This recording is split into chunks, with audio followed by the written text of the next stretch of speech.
Hello and welcome to a Talk Lit Get Hit bonus chapter, the little book chats in between the big ones. We'll talk about reading, authors, and have discussions with people who, like us, can't shut up about books. We might get sidetracked and talk about literally anything else, But this is a bonus chapter we wrote just for you. This episode we are discussing the mother of all millennial writers, the stewardess of sad girl fiction, the dame of damsels in thin grey cardigans and sensible shoes. This is a bonus chapter dedicated to Sally Rooney and the 4 novels she's written so far. I think you forgot a crucial name for her, the Salinger for the Snapchat generation. I have heard that many times. Oh, that's the last few really days horrific. doing my research. And she said when she first heard it, what's Snapchat? God, I love it. Hello, Bridget. Hi, Laura. How are you? I'm good. I'm very excited to talk about Sally Rooney. Me too. A quick disclaimer before we get started. This episode will contain discussions of all of Sally Rooney's novels so far, including Normal People, Conversations with Friends, Beautiful World, Where Are You, and Intermezzo. If you'd like to keep your brain 100% Sally Rooney spoiler-free, then your time to stop listening is now. So Bridget, at some point earlier this year when we talked about Sally Rooney, you had not read any Sally Rooney novels. No, I had read Mr. Salary, but I don't think you can call that a novel. Deep cut. 30 pages, I think. I have thought about that often, those 30 pages. I really, really liked that. I went to Melbourne to see Niall Horan, and then it was autumn.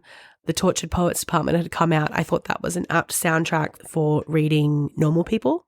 And so across a day, I read it in different parts of Melbourne and just had the best time. Since then, I have read Conversations with Friends, Beautiful World, Where Are You? And now Intermezzo has been released, and I've read about half of it yesterday. So I am quite a new convert to the Sally Rooney verse.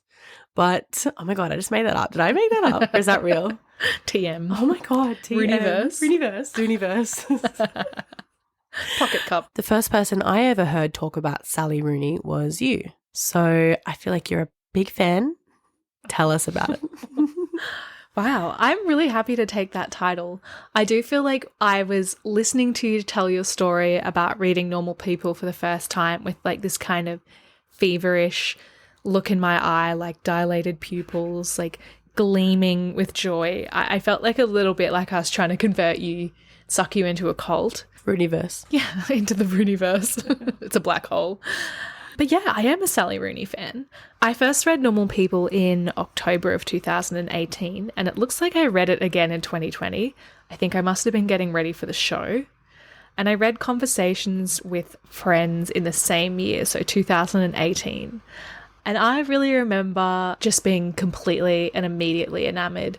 I think one of my good friends was reading them at the same time. I think she might have actually recommended them to me. And to her credit, I think about this all the time, but she was streets ahead of me in terms of enjoying audiobooks. She was always on me to read audiobooks. They're actually really good. It counts as reading, blah, blah, blah. And I was like, yeah, I just think like, I don't know, like something about it doesn't sit right with me. I don't know what my problem was, but I was being really high and mighty about it. I had the same problem too.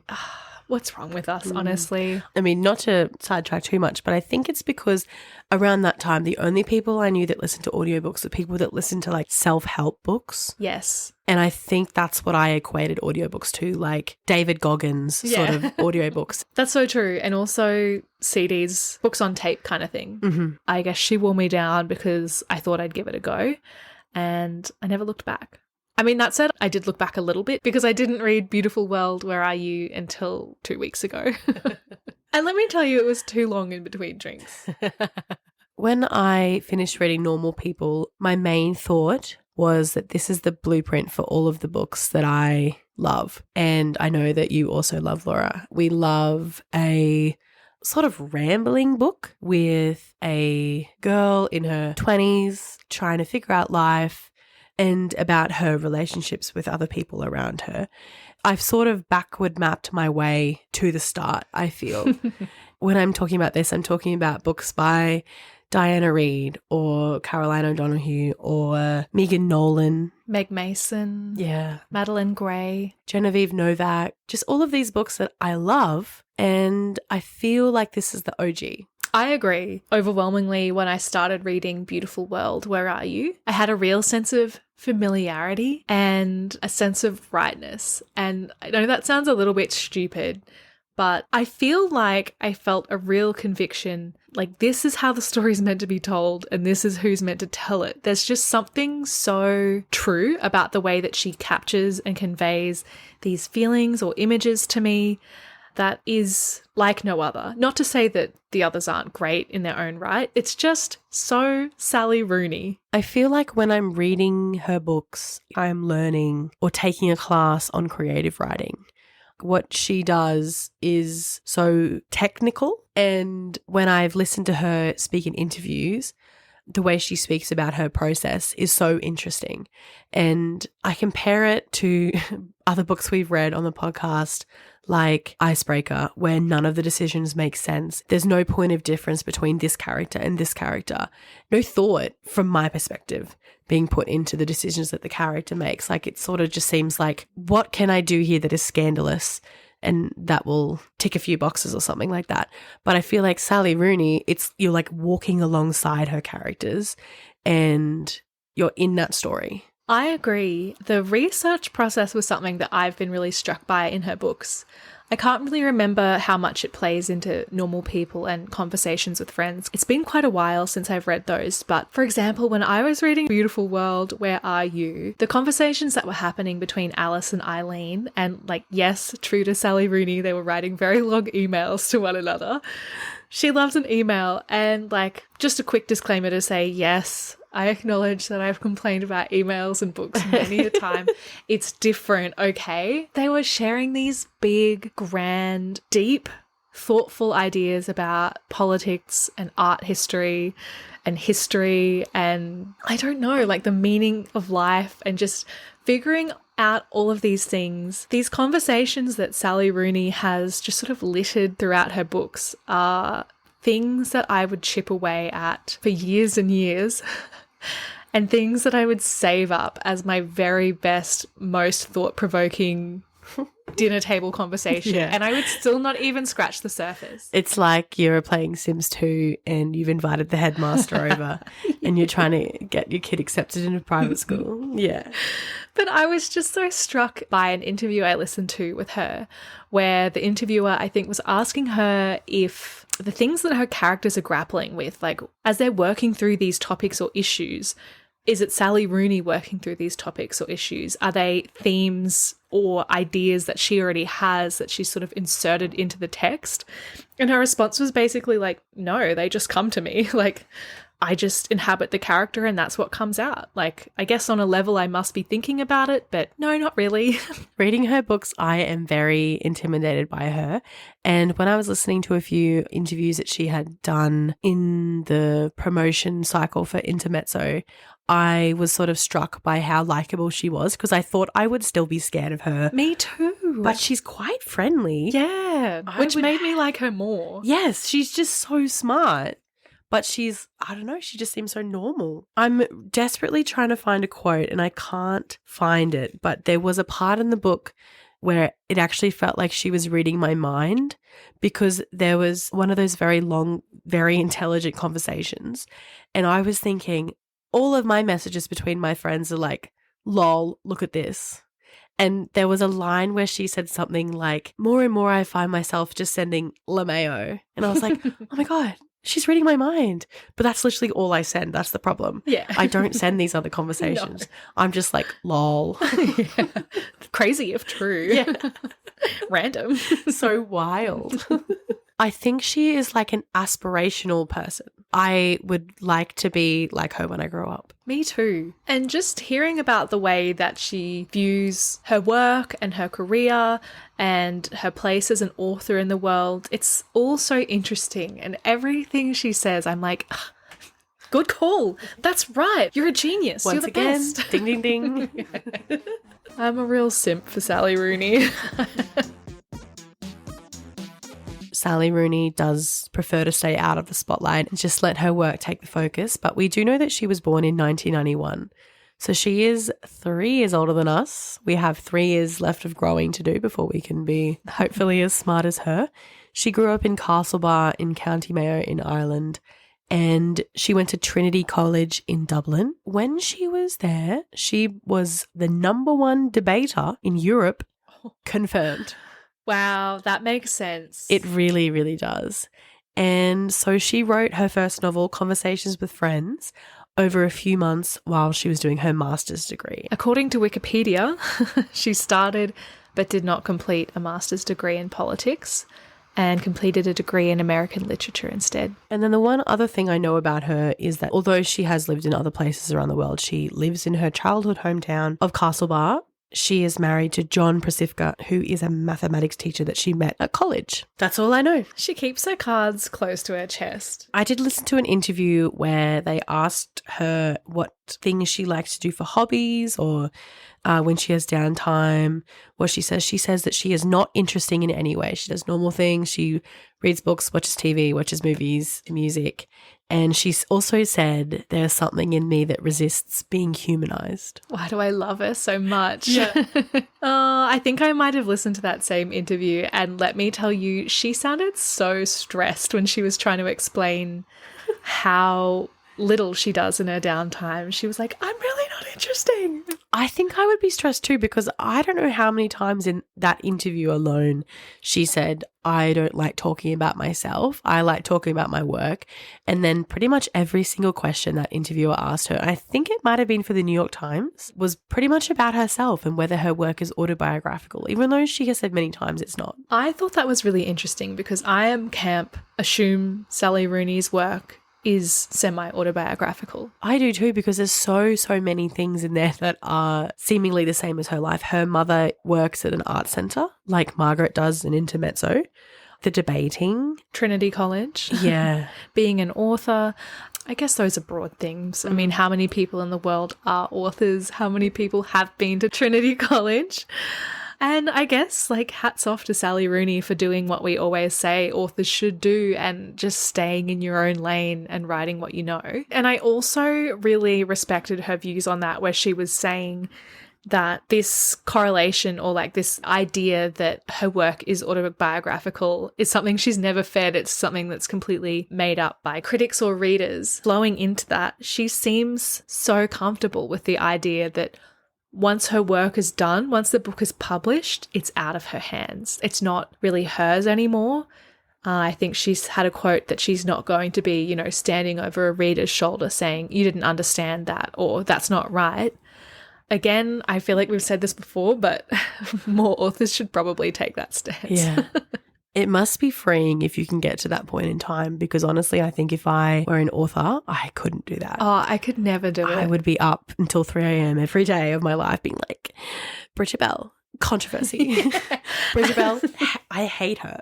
And like checking to see what the haters are saying and crying myself to sleep and then rinse and repeat, baby. I'd be exactly the same. And like, I just think somehow that shows what a true intellectual powerhouse. Like she's ascended, she's risen above like ego death or whatever. Fuck you, Sally Rooney.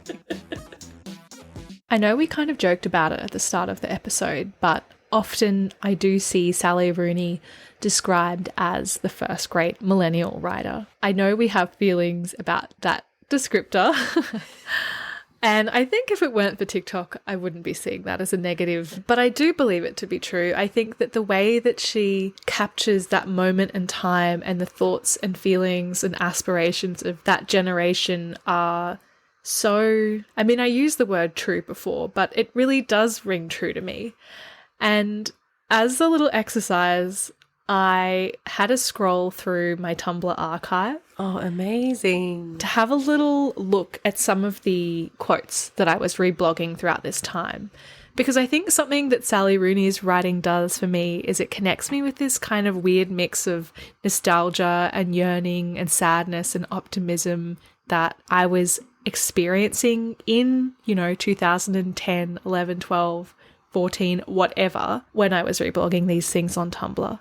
I think she just cuts to the essence of it somehow. Hilariously, a lot of these quotes do come from dead white men, but we'll just ignore that. I'll read out an assortment. This first one Perhaps we'll meet again when we're better for each other. A quote from Ernest Hemingway, I can't stand it to think my life is going so fast and I'm not really living it. One from somebody named Joseph Campbell, suddenly you're ripped into being alive, and life is pain, and life is suffering, and life is horror, but my God, you're alive and it's spectacular. One from F. Scott Fitzgerald, I didn't realise it, but the days came along one after another, and then 2 years were gone, and everything was gone, and I was gone. One from Jonathan Safran Foer, they're all men.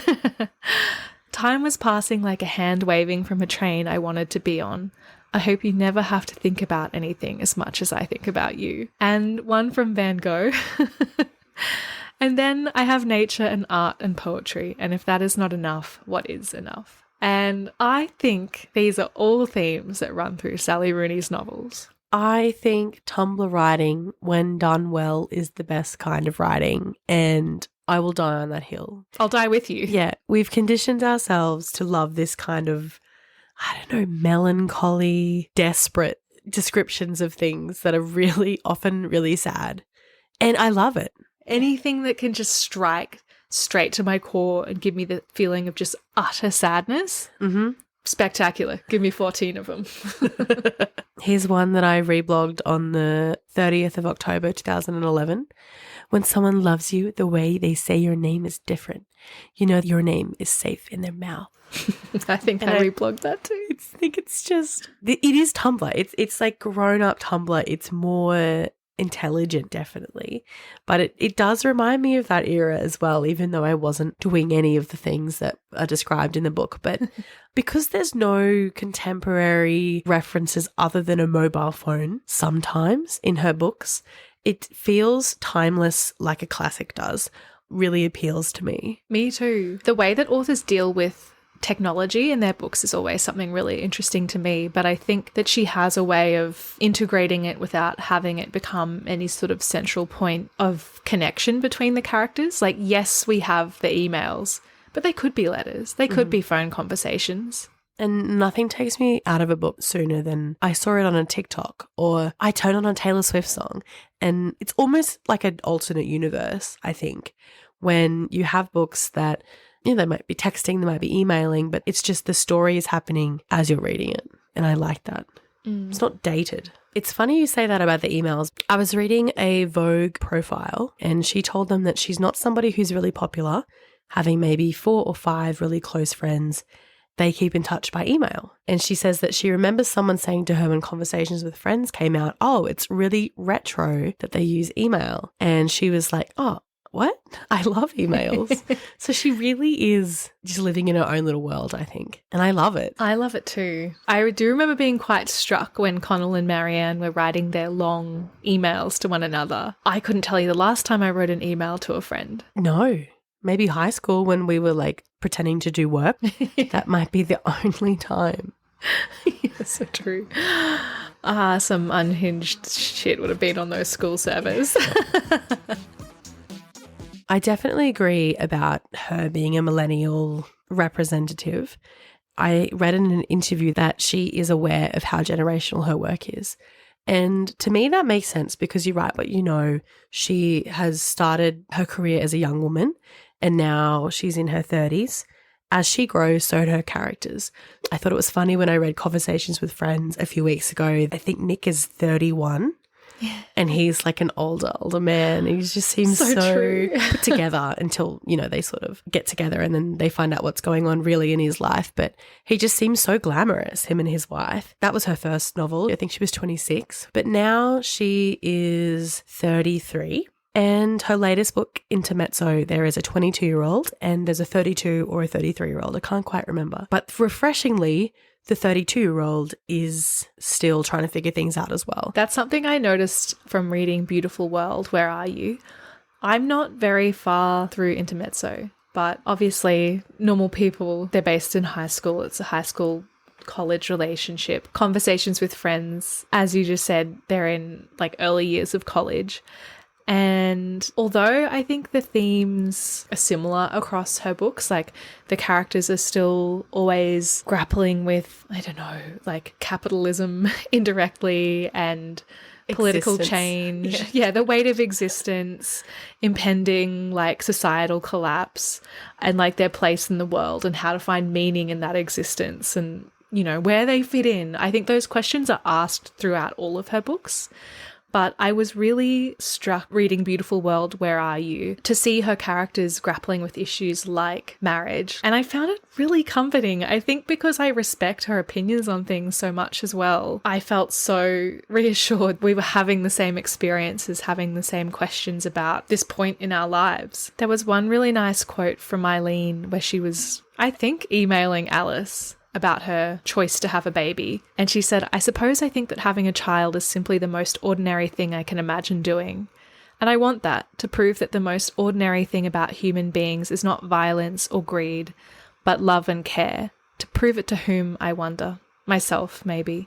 I love that. That's like a very optimistic way of thinking that I would not have necessarily landed on.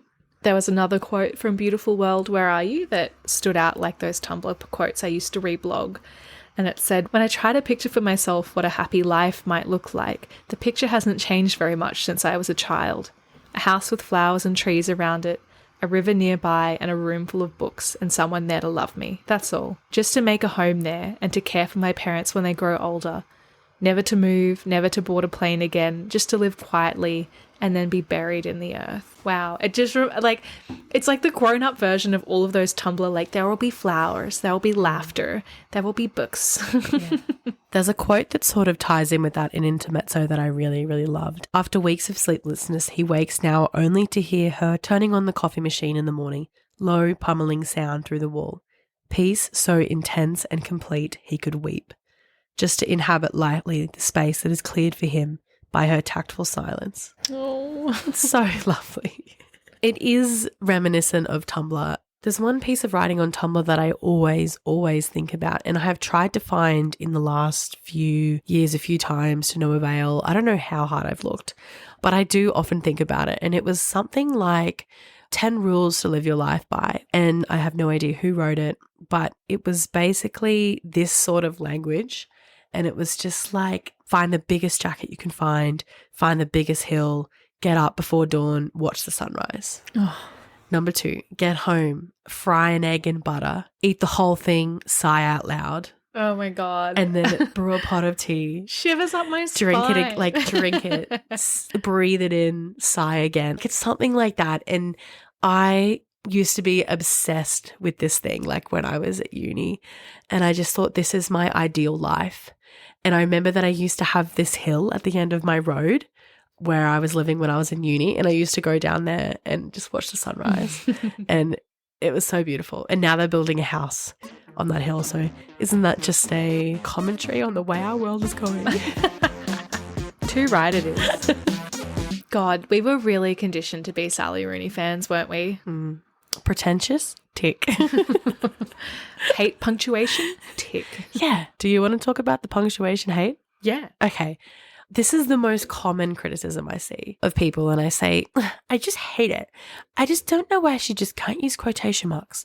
And to that, I say you're missing the point. You are missing the point of what her work is about. Who gives a shit if she doesn't use quotation marks? What does it matter? Yeah, I feel like to that I say, grow up. Who cares? Who cares? Who cares? And it makes me infuriated. To me, it's not a valid criticism of something. Like, give me something I can work with. Give me something that I can understand why you don't like it, because I would understand. But I can't tell who's talking. Why not? It's not as though it's a Sally Rooney specific thing. Like when a man does it, like when Tim Winton does it in Cloud Street, or like Frank McCourt in Angela's Ashes. It's a miracle. I haven't used punctuation since probably 2008. I do feel always supremely uncool whenever I make a caption for Talk Lit Get Hit and I put punctuation in, and then I realize you don't put punctuation, and it takes me back to like carefully removing all punctuation from my posts on like MSN or like text messages and stuff. I turned it off ages ago. I mean, sometimes it is to my detriment. And when I have to write a professional email, then, you know, it's a bit of a bother. But I mean, is it really change anyone's life? Really? Like, she's not using quotation marks? And the fact is, language is fluid. It's always changing. And yes, there are quote unquote rules, but the rules are made up. And a book or writing is creative. It's art. And the point of art is to be explorative and to find new ways of communicating what you're saying. And so to me, to read it and to see no punctuation, it makes perfect sense. What's on the page and how it's presented are married perfectly for me. And you can't tell me that when you're reading a book that you look at every single mark on that page. There is no way. Your brain is very, very clever. I think the thing that I grapple to understand is the complex political discussions that she has and things like that. And at no point am I thinking anything about a missing quotation mark. Not a thing that interests me. I agree.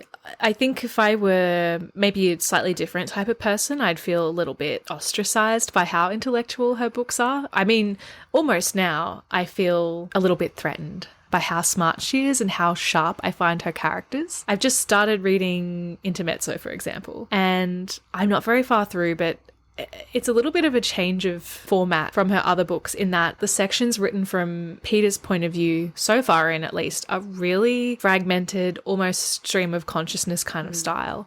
Typically, I shy away from that style of writing. I don't really enjoy a reading experience where I'm struggling to figure out what's going on in that way. It's how a brain works, but it's a stressful experience to read. And I think it puts me on the peripherals a little bit because I can't keep up with it. And so when I started reading it, I was filled with a sense of panic and dread because I was like, oh, shit. This is finally the Sally Rooney book that puts me on the outer. It's going to break you. I'm not going to be smart enough to read this. Not that I think that people that don't enjoy Sally Rooney aren't smart enough. I felt this panic, oh my God, I'm going to be out of the conversation. This is no longer accessible to me. She's so far beyond me. I've settled into it somewhat now, and I really love the Ivan sections, and I'm interested in seeing how it plays out more. I feel like for a split second, I felt a lot of resentment towards Sally Rooney. Damn you and your big brain. I was thinking about this last night because the language is very dense in all of them, but I feel like they're getting denser. But then I sort of thought about it a little bit when I was cooking my dinner, and I was thinking that every now and again, that's why I like to read classics. I personally would lump in her books with classics because they take a bit of work to read, but it also is a reminder to me that books are not just to consume, they're art to indulge in almost. And indulging is not flick through and you're done. It takes a bit of work and it takes focus and I guess discipline if you want to be wanky about it. But you're reading what's on the page and you're not just finishing the chapter. I came to the conclusion that it's almost a form of mindful reading where you're not just mindlessly consuming words on a page. You're thinking about the deeper meaning and the choice of each word individually. I think mindful is a really nice way of putting it because I listened to some of Beautiful World, Where Are You as an audiobook, and as an audiobook to me it made perfect sense. The dialogue is so conversational. It flows so naturally to me. But reading it on the page, because I think she has a really great way of capturing Irish vernacular, it was a little bit more challenging to get my head around. And I found that I really had to slow down and often say passages out loud to kind of interpret how I thought it might sound in a conversation. And that was so enjoyable. Did you do it in an accent? I tried. It's actually one that I won't be trying on the show. That was my next question. The reason why I ask is we've been asking for some listener feedback. One of the questions was, what would you like to see more of in 2025? And one of the responses was accents. So you better start working on your Irish, and me too, because I don't think I could say a single word. No, once again, I mean, as always, I'm offending a lot of people. I think I just default to Scottish. I just I go down the to be sure route, unfortunately. I feel like I'm on my hate train today because another common criticism I see about Sally Rooney and her books are that they are all the same. And to that I say, I don't care about artist growth. I remember I had a conversation with one of your friends when we were in high school. We were talking about a CD. I think it was an EP of a band that I really, really liked. I was obsessed with their debut EP, and then they released an album or maybe a second EP, and it was not the vibe. And I was saying, why couldn't they just do the same stuff again? And he said, so you don't think that artists should grow? And my answer was, no. This is when I was 16 and I still feel the same. Please give me the same stuff. I want the same stuff forever. I think it's not that Sally Rooney's not growing. I think she's evolving, but she's not reinventing the wheel. And I wholeheartedly agree. It does feel like a sort of impossible situation to be in because you do the same thing, boring, did the same thing, blah, blah, we hate it. Or if you do something new, why didn't she just stick to what we liked? It's like the criticism is so predictable, like damned if you do, damned if you don't. And I think overwhelmingly the consensus is she does what she does very well. And also, who cares? Once again, who cares? In one of the interviews, she was asked if she thinks that her books are too similar. And she said that she doesn't care about her career and she doesn't think about her growth as an artist. She also said that the characters could meet each other in a bar because they all live in seemingly the same world. They're very similar people. And she said they haven't, and that's enough for me. I think I listened to that same interview and I think she made a really great point in saying that authors like Jane Austen or Henry James or, you know, these like great authors, the greats, that inspire her. The same could be said for any of their novels, and that's so true. I saw a comment on YouTube, I think maybe on this same interview, and it's by somebody who has the username, "This opinion will expire." And it was 13 days ago, so let's hope it hasn't expired yet. But they said, "I think the title Conversations with Friends is itself an answer to the question, why do you keep writing about the same world? I come to Rooney's books the way I come to Conversations with Friends. I don't need them to be new people or new personalities every time I see them. Sometimes I want the opposite. I want to think something new with old friends inside a familiar place. I want to feel my friends' words becoming an inside joke in real time, creating new history together, then frenetically skimming the passages with them. Rooney's books feel that way. So excited to read this new one." That's such a nice way of putting it. I think it's the nicest YouTube comment I've ever read in my whole life. And it is true. You want to feel your friends' words becoming an inside joke in real time, creating new history together. That is stunning. That's so special. And isn't that what reading is all about, you guys? I mean, I do mean that sincerely, though. I just gave myself the ick as I was saying it, that's all. At the risk of being a little bit too earnest, something that I was thinking about as I was considering the themes of Sally Rooney's books is that way that her characters are always searching for meaning in their lives and the things that bring pleasure or worth or happiness or whatever have you to their existence. And so I was wondering if we could have a little chat about the things that bring joy to our existence. It's okay if you rattle off a Tumblr list of rules to live your life by. Literally, I think it is that, but I will try to expand. Hopefully I've grown since I was 18. I have been thinking about this actually recently because a few weeks ago I did some professional development. I was forced to do some professional development by my job. And we had a presentation from some mind health consultants, and they were professors and psychologists and things like that. And they were talking about how you can retrain your brain in a positive way to sort of be thankful for the little things every day. And I feel like that's something that I already do. When I was listening to the conversations around me, there was one task where we had to think of 5 good things that had already happened to us that day. And I found that quite easy. Like I said, the way the sunlight came through the bathroom window this morning was beautiful. And I honestly think that's because of Tumblr. Like I think of these things because of Tumblr and like the stuff I've seen on there and also the books that I've read. And, you know, like my cat was really cute that morning and I can't remember the other things. The lady who was presenting this professional development, she recommended this app called, oh my God, sponsor us. Yeah. It's called How We Feel, and it's a free app. You check in and you say whether you're feeling in a high energy or a low energy mood and whether it's pleasant or unpleasant. And so you can track how you feel. And I would say that for me, 99% of the time, I'm in a pretty pleasant mood, like unless something pretty drastic happens, you know, just pretty content with whatever's going on. But it sort of gives you different prompts and things and like asks you where you are and who you were with. I've been looking at the trends of when I'm feeling happiest based on this app.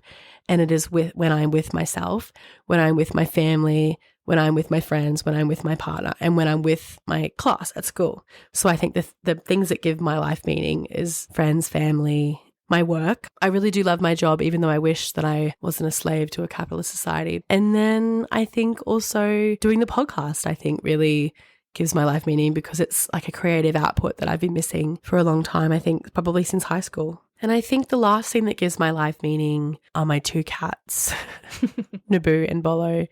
I love them so much. How about you? That's a really, really lovely answer. And I feel very lucky to feel really, really similarly to you. Lately, I've been really busy and I have a fairly long commute time. And so often I find myself going through the monotony of get up, get dressed, go to work, come home from work, have shower, cook dinner, go to bed. And I've been feeling not in any particularly crushing kind of way, but just had this frustrated sense of, is this all there is? So I am trying to focus on those things, like the sunlight coming through the window, like a moment of quiet, having a coffee in the morning, like the opportunity to have time where I can sit down by myself and read my book. All of those little pleasures are such a special thing that give my life meaning, but are so easy to take for granted. And kind of similarly to what you were saying, I think I work with some people or, meet people in day-to-day life who aren't lucky enough to find that same sense of happiness or joy or satisfaction or whatever it may be in these mundane little things. But if it's not the mundane things, then I don't know what it is. It's the things that are easy to take for granted and being mindful in those moments, what a privilege it is to spend time with your family and to have a family that are together and that are kind and that love you. And how life aligned for you to be sitting on your couch on a Tuesday night with a cup of tea and your little cat curled up on your lap. Just those sort of it only happens once and it can only happen this way. And isn't it wonderful that it's happening at all?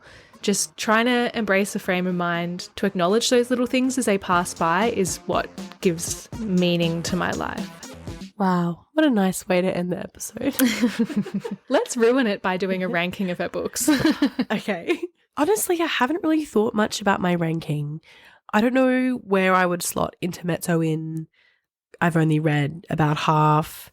I guess I'll have to come back to that when I have finished. But I think I resonate with the story of Normal People the most. I think that's a relationship that I've seen time and time again, like in other books or in other movies. I really like her particular treatment of that relationship. I love a sprawling, well, they won't, they just get it together. Oh my God, sort your shit out sort of relationship.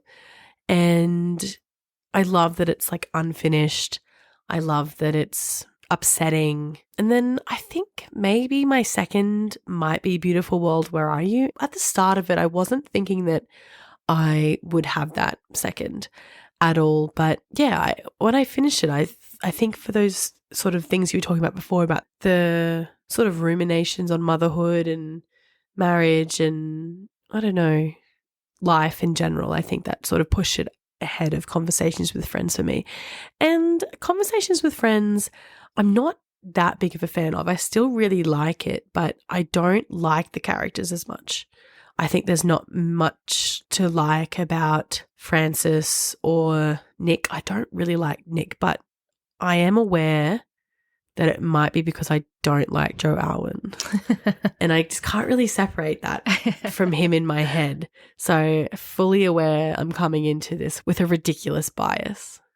But I just think that story, although I really did like it, I just don't think it was as polished as the other two. How about you? We are so boring because I think I feel exactly the same. I would put Conversations with Friends last. I haven't finished Intermezzo. And when I finished Beautiful World, Where Are You? I was 5 stars, my new favorite Rooney. I think I messaged you to say I think it might be my new favorite. I don't think it's quite 5 stars. I think that was a knee-jerk reaction to having recently not read much and also read a succession of books I didn't enjoy. And I could have cried from relief reading that book and enjoying it so much and just feeling oh, she gets me. So I think Normal People is pretty eternal. It has to go at 1, but I would say Beautiful World, Where Are You is not far behind. It really surprised me. I saw quite a lot of criticism of it before I started reading it, but I found it to be so grown up Oh, the Rooneyverse, where all your dreams come true. Universe. We are at the end of our Sally Rooney episode, and I think we can all agree that we have learnt that any long, rambling email can be turned into a novel if you try hard enough. Next episode, we are reading Bride by Ali Hazelwood. Have your say on what we read next by keeping an eye on the link in our show notes and on our socials. Make sure you subscribe to the show, and if you want to be on the same page as us, follow us at talklit.gethit on Instagram and TikTok. Welcome to the Zooniverse, where all your dreams come true. Universe.